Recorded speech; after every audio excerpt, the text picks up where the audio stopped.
Keep sending your questions, and I'll get to them as soon as possible. Cheers. That seems wrong.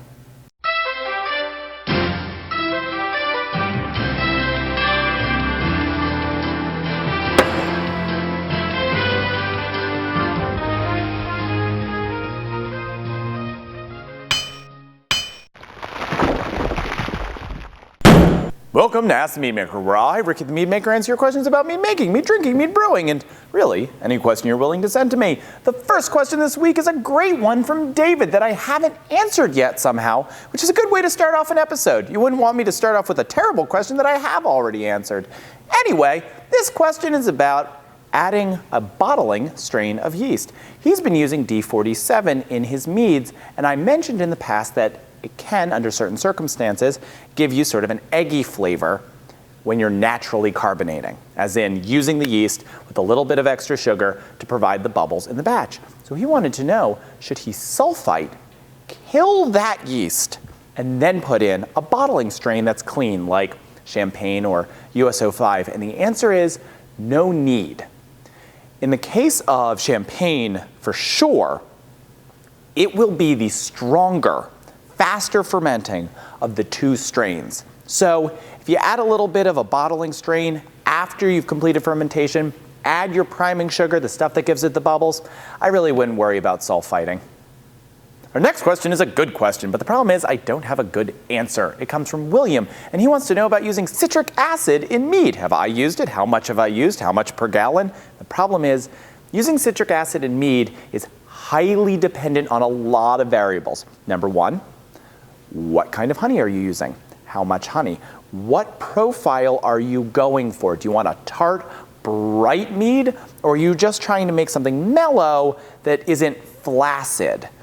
Is citric acid better, because it's a single acid, than an acid blend, which can give you a little more complexity? What about your yeast strain? Are you going to make it so acidic that the yeast doesn't want to function? Or is that yeast going to make its own acids? So yes, citric acid can be used to brighten up a mead, a complicated term that isn't very well defined. It just makes it taste better. But how much, when to add, that's really personal preference.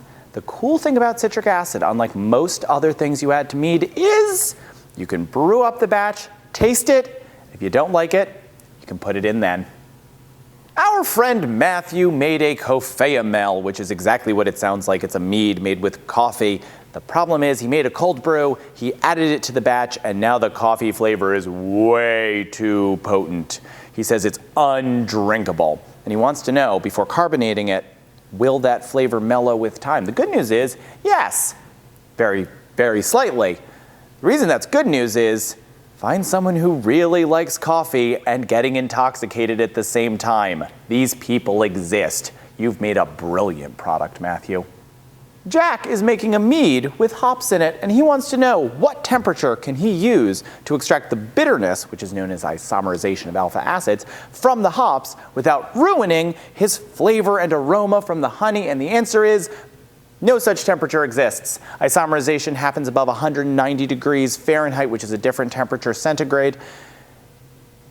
But honey starts losing its flavors and aromas at like 135 degrees Fahrenheit, which is also a different temperature centigrade.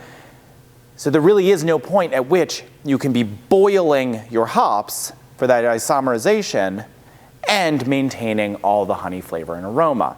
Now, we do have lots of arguments on our website for and against boiling, but here's what I would recommend doing.